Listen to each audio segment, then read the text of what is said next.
नमस्कार दोस्तों। आज 26 जून है और हम लोग याद कर रहे हैं छत्रपति साहू जी महाराज को।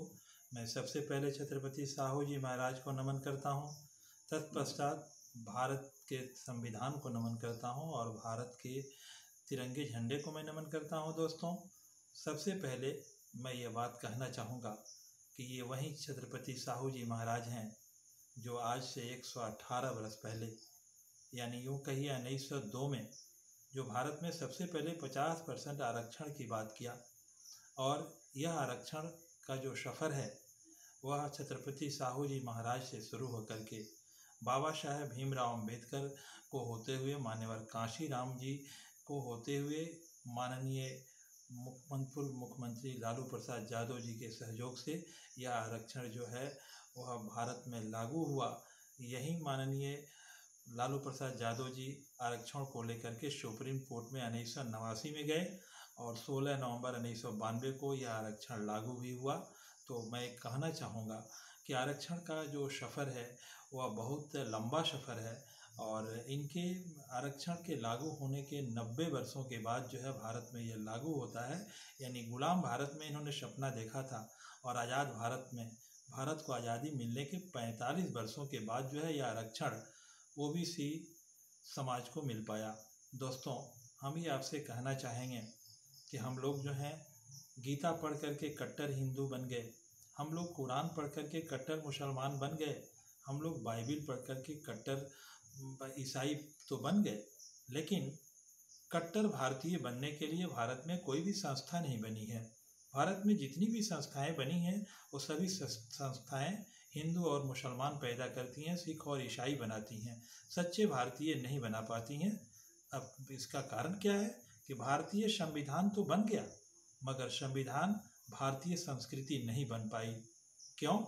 कि हम लोग जो है अपने महापुरुषों को याद नहीं कर पाए और उनके बताए गए रास्ते पर नहीं चल पाए। और जितने भी हमारे नेता आए जो अपने को दलितों का नेता कहे, SC ST का नेता कहे, सभी नेताओं ने क्या किया, कुछ न कुछ अपने स्टैंड में गड़बड़ी किया। वो अपने स्टैंड पर कायम नहीं रहे। एक माननीय श्री लालू प्रसाद यादव जी हैं जिन्होंने आरक्षण की बात को लेकर के अपने स्टैंड पर कायम रहे और जिस सेकुलर की बात करते रहे वो आज भी उस पर कायम है। दोस्तों, मैं ये कहना चाहूँगा आपसे कि जो छत्रपति साहू जी महाराज 1902 में आरक्षण को लागू किए थे अपने राज्य में, कहा जाता है कि जात के लिहाज से कुर्मी परिवार से आते हैं, लेकिन इतिहासकारों ने, भारत के इतिहासकारों ने, बेईमान इतिहासकारों ने इनको भी क्षत्रिय बनाकर ही छोड़ डाला। जबकि सच बात है कि इनके ख़ानदान शिवाजी के साथ क्या क्या हुआ उन तरफ मैं नहीं जाना चाहूँगा। लेकिन छत्रपति साहू जी महाराज एक ऐसे व्यक्ति थे जिनकी सोच जो है वह विश्व लेवल की सोच थी। उन्होंने अपने राज्य में ही सबसे पहले दलित के हाथों से चाय की दुकान पर चाय पीने का काम किया। सोचिए कितना बड़ा महापुरुष थे ये कि आज से 118 वर्ष पहले सोचिए कि भारत की स्थिति क्या रही होगी कि इस व्यक्ति ने सबसे पहले अपने राज्य में ही एक दलित से, उनका नाम था गंगाराम, चाय की दुकान खुलवाते हैं और अपने सारे राज दरबारियों के साथ उस दुकान पर जाते हैं, चाय पीते भी हैं और चाय पिलवाते भी हैं। यानी क्या सोच था इनका। जैसी करनी थी वैसी कथनी भी थी। और आज के नेताओं में काफ़ी अंतर मिलता है करनी और कथनी में। अंग्रेजी में कहावत है, there must be a proper relation between thought and action. Thought without action is meaningless and action without thought is also meaningless. यानी करनी और कथनी में एकरूपता होनी चाहिए। करनी के बिना कथनी बेकार होती है और कथनी के बिना करनी बेकार होती है। मैं ये कहूँगा कि छत्रपति साहू जी महाराज ने जो नक्शे कदम को अपनाया वह आजीवन अपनाते रहे। ये वही व्यक्ति हैं जो 1917 में प्राथमिक शिक्षा निःशुल्क शुरू किया था। सोचिए आज की सरकारें आती हैं, आज शुरू करती हैं, लेकिन गुलाम भारत में भी इन्होंने वह करके दिखलाया। खुद महाराजा होते हुए भी इन्होंने इस काम को किया। और सबसे बड़ी बात थी कि 1917 में इन्होंने भारत में एक बलूतदारी प्रथा थी। इस प्रथा में ये होता था कि किसी दलित को बसने के लिए थोड़ी सी ज़मीन दी जाती थी और उसके बदले में उस दलित के पूरे परिवार से पूरे गांव वालों को खिदमत करवाया जाता था, मुफ्त में सेवा ली जाती थी। जब यह बात इनको पता चला तो सबसे पहले इन्होंने अपने राज्य में इस प्रथा को ख़त्म किया और ये पुनर्विवाह को शुरू किए। बाल विवाह पर इन्होंने रोक लगाया, अंतर्जातीय विवाह को इन्होंने बढ़ावा दिया। और जानते हैं, गंगाराम को एक सैनिक था, शांताराम कांबले, जो उच्च जातियों के साथ जो है गंगाराम को छू जाने पर पिटाई कर दिया था और ये बोला था कि मेरा धर्म नष्ट हो गया। नतीजा ये हुआ कि ये छत्रपति साहू जी महाराज अपने राज्य से कहीं दूसरे जगह गए हुए थे, लेकिन जब वापस लौटे तो पूरी घटना की जानकारी इन्हें मिली और मिलने के बाद छत्रपति साहू जी महाराज ने तुरंत घोड़े का चाबुक मंगाया और फिर उस शांताराम कांबले की जम कर की पिटाई किया और फिर उन्होंने उस सैनिक की नौकरी से बर्खास्त कर दिया, निकाल दिया। यानी ऐसा ही राजा होना चाहिए कि जो राजा समदर्शी है, मानवता का पुजारी है, इंसानियत का वो देवता है। और छत्रपति साहू जी महाराज भारत में जाति प्रथा को ख़त्म करके मजबूत भारत का सपना देख रहे थे और आज हमें ज़रूरत है उनको पढ़ने की, समझने की, जानने की, जिससे भारत मजबूत राष्ट्र का निर्माण हो, भारत मजबूत राष्ट्र बन सके।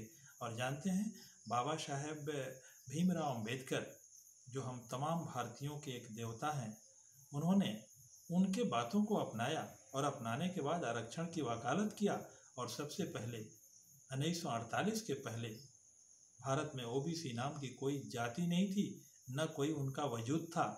वो बाबा साहेब अगर नहीं होते तो ये ओबीसी समाज के लोग जो हैं इंसान भी नहीं कहे जाते, लेकिन बाबा साहेब ने इस ओबीसी का वकालत किया कि भाई वो ज़माना कैसा था कि छत्रपति साहू जी महाराज ने 50% आरक्षण लागू कर दिया अपने राज्य में और उसी बात को पढ़ करके, जान करके बाबा साहेब भीमराव अंबेडकर ने भी एक सच्चे मसीहा के रूप में, ओबीसी के एक देवता के रूप में अवतरित हुए, जिन्होंने उनके बातों को अपनाया और भारतीय संविधान में उस चीज़ को लाने का काम किया।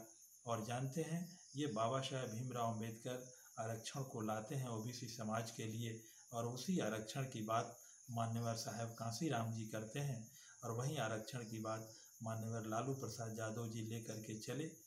इनका भी राजनीतिक मंजिल जो है बहुत ऊंचा है और जो सफ़र इन्होंने तय किया आरक्षण के मुद्दे को लेकर के, आज जो है जो भी पार्टियां हैं वो आरक्षण के मुद्दे को लेकर के राजनीति करती हैं, लेकिन जो आरक्षण का सबसे पहले भारत में सपना देखा था छत्रपति साहू जी महाराज, उनको ये पार्टियां याद नहीं करती हैं।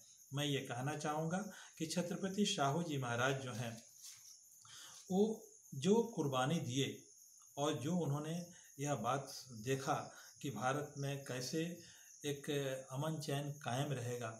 और जानते हैं 1903 में इन्होंने शंकराचार्य के मठाधीश को जब्त कर दिया, उनके पूरे संपत्ति को, क्योंकि जो मठ का खजाना होता था वह राजा के खजाने से भरा जाता था, इसलिए उन्होंने मठ की ज़मीन को, मठ के जायदाद को, मठ के दौलत को जब्त कर दिया था।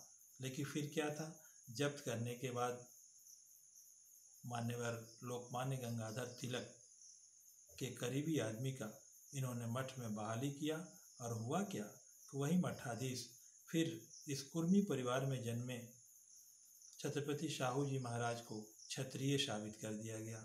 मैं ये जानता हूँ दोस्तों कि सम परस्वा सहजाता, एक जैसे जिसकी पैदाइशी होती है वह एक जात का व्यक्ति होता है।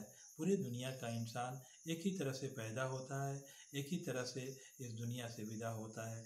मैं उस जात पात के बातों में नहीं जाऊंगा, लेकिन मैं इतना तो ज़रूर कहूँगा कि जिन लोगों ने भारत को सजाने में, संवारने में, मजबूत करने में, दुनिया के नक्शे पर भारत की पहचान बनाने में, किसी जात के लोग हों, किसी धर्म के लोग हों, कि उनका पैसा, उनका पहनावा ओढ़ावा जो कुछ भी हो, लेकिन अगर भारत को मजबूत करने में उन्होंने मुख्य भूमिका निभाई तो मैं उस तमाम महापुरुषों को मैं सत सत नमन करता हूँ। बिना जात प्रजात का ख्याल रखे हुए मैं ये चाहूँगा कि आप लोग भी छत्रपति साहू जी महाराज को पढ़ें। और मैं ये चाहूँगा कि छत्रपति साहू जी महाराज ने भारत में एकता और अखंडता के लिए क्या क्या प्रयास किया, इस लिहाज से भी उनको याद किया जाए। और पुनः मैं उनको नमन करता हूँ और तमाम आप श्रोता बंधुओं को भी मैं नमन करता हूँ।